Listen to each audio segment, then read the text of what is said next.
मंदिर परिसरात अतिक्रमणाची कारवाई, छोट्या दुकानदारांना बेरोजगार करण्याचे षडयंत्र.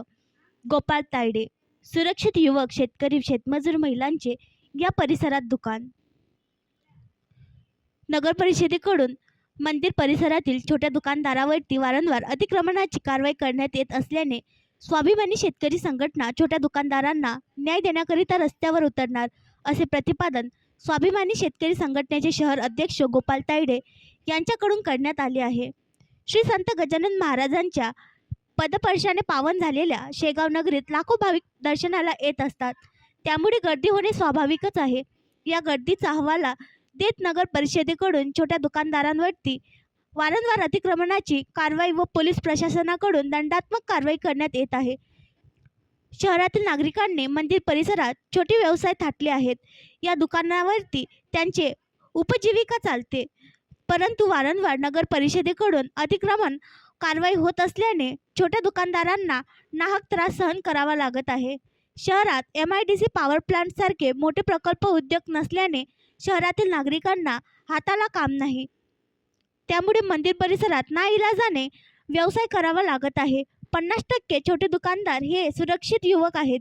शेती परवडत नसल्याने काही शेतकरी व शेतकऱ्यांवरती अवलंबून असलेले शेतमजूर तसेच शासनाकडून बेरोजगारीची हमी देण्यात आलेल्या मातंगपुरी खळवाडी परिसरातील पुनर्वसित कुटुंबीय देखील या परिसरात छोटे व्यवसाय करून आपला संसार चालवित आहे.